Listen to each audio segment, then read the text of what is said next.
ஆத்மீக சப்ஸ்கிரைபர்ஸ் அனைவருக்கும் வணக்கம். நம்ம சேனலில் தெரிந்த ஊர்கள், தெரியாத பல செய்திகள், தெரிந்த செய்திகள், தெரியாத பல ஊர்கள், உண்மை சம்பவங்கள், அனுபவங்கள் இதை வச்சு வீடியோக்கள் போட்டு வந்துக்கிட்டு இருக்கோம்.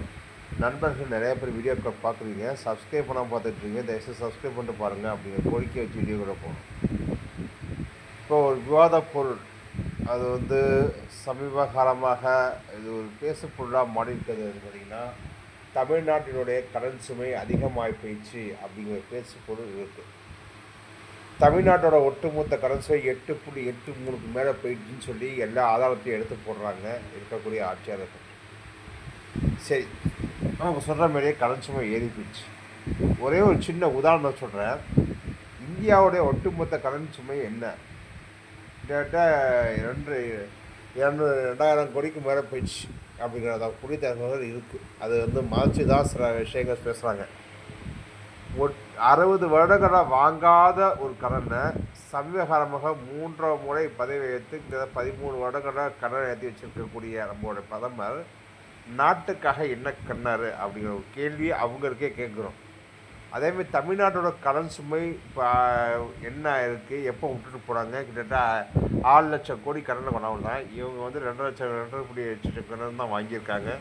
அது பார்த்திங்கன்னா கடனுடைய அளவுகள் ரேட்டு பார்த்திங்கன்னா கணங்கிருக்குன்னு சொல்கிறாங்க.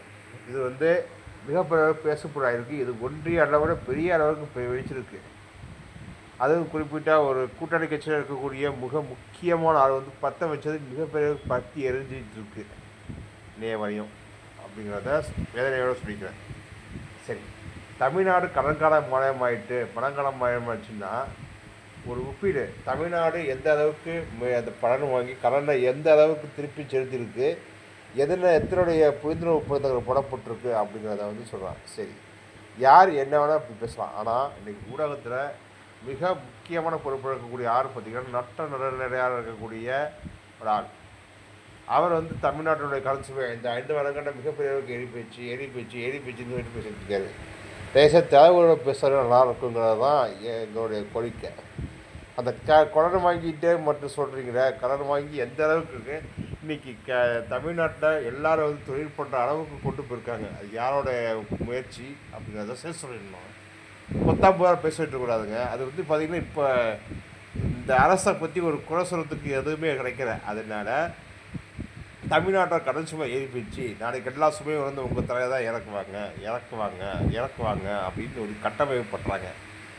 சரி, அவங்க சொல்கிற மாதிரி இறக்குவாங்க தான், இல்லைன்னு சொல்லலை. தமிழ்நாட்டுடைய கடன் சுமையை ஒவ்வொரு மாநிலத்துக்கும் இருக்கக்கூடிய ஆட்கள் மேலே தான் போடுவாங்க வரியாக. நம்ம ஒன்றியத்தில் என்ன வாங்கி வச்சுருக்கோம், எந்த அளவுக்கு ஏற்றி வச்சுருக்கோம், அது எல்லாமே நம்ம தலையை தான் பிடிக்குது. அதுக்கு ஒரு ஜிஎஸ்டி, அது இப்போ ஜிஎஸ்டி இல்லாமல் சில விஷயங்கள் பண்ணுறீங்களா, அதெல்லாம் எந்த கணக்கில் சேருங்கிறது தான் இன்றைக்கி பெரிய அளவுக்கு பேசப்படுது. இதை சொல்லிவிட்டு பேசுங்க. ஏன்னா இன்றைக்கி தமிழ்நாட்டோட கடன் தான் ஏறி போயிடுச்சு சொல்கிறீங்க, ஆனால் ஒட்டுமொத்த இந்தியாவோட கடனே ஏறி போய் கிடக்கு. ஜிடிபி சில இடத்துல தான் ஏறி இருக்குது, சில இடத்துல மைனஸாக இருக்குதுன்னு சொல்கிறாங்க. அது தெளிவான புரிதல் கொடுக்குற இது வரையும்.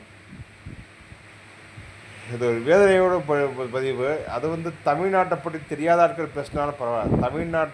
தமிழ்நாட்டில் ஆட்சி பண்ணிகிட்டு இருக்கக்கூடிய ஆட்சியாளர்கள் பண்ணது, தமிழ்நாட்டை எப்படியெல்லாம் கெடுத்து குட்டிச்சோராக்கக்கூடிய ஆட்கள் பண்ண விஷயம்னா அவங்களாம் பேசுகிறது தான் வேடிக்கையான விஷயம். அப்படி வேதனையோட வீடியோவை முடிக்கிறாங்க. இனிமேல் பேச விரும்பலை.